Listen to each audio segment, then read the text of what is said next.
Cattle producers are always looking for ways to increase their profit potential.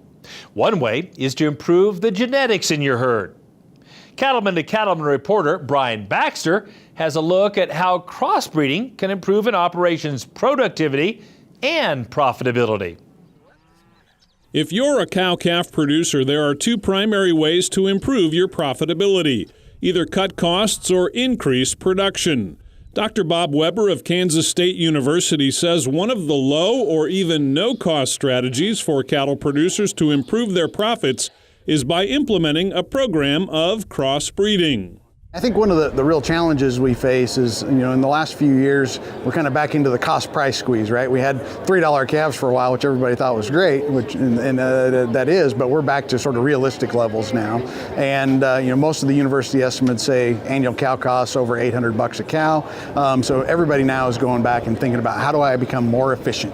And I think against the backdrop of sustainability. So thinking through, how do I integrate my decision making to increase profitability, but also meet lots of objectives in terms of replacement rates, calf product, and those sort of things. So crossbreeding is one that's come back to the discussion because we know of that substantial increase in weaning weight per cow exposed that various crossbreeding systems offer.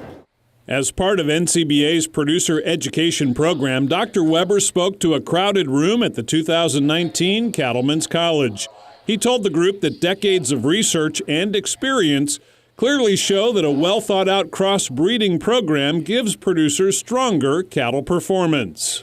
We understand a lot of the opportunities and benefits that crossbreeding presents to us in terms of really two key areas. One of those is heterosis or hybrid vigor, that extra boost in performance we get. And the other piece is breed complementarity. So how do we put breed components together that make sense in terms of really kind of optimizing our cows for our production environment, so controlling cow size and lactation and capitalizing on the increased longevity and reproductive performance of crossbred cows, and then mate those to complementary sires that produce calves that are market targeted. More pounds per calf is one direct benefit of crossbreeding. And Dr. Weber used several examples to show that the bottom line impact on a commercial cow-calf operation can be significant. I used literature estimates for improvement in weaning weight per cow exposed, and I used an F1, so say black baldy cow mated to a terminal bull as an example. So I've got all the cow heterosis I can get and individual heterosis. And my estimate's that right now that's worth about $150 per cow per year in terms of additional revenue. And the beauty of that is we get to capture that $150 without really changing resource base or cost inputs. In many cases, costs in our system go down because of decreased replacement rate as one of the primary areas. And so I think producers, we get really focused on how much calves weigh when we sell them and how much they bring. That's the premium that we talk about in the marketplace.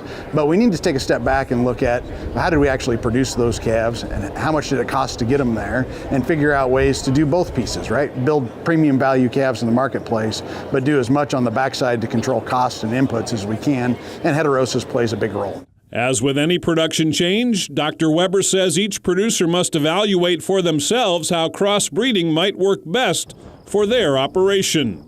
One of the first and most important steps, I think, for producers is to do some reading and some education. Make sure you're kind of up to speed on the various crossbreeding systems to do the planning work. Then go run it past some people. Okay, people you trust. That might be your seed stock vendor, your veterinarian, extension professional, any of those guys, because they're going to have a different view of your operation than you do and can really provide some of that sounding board and feedback.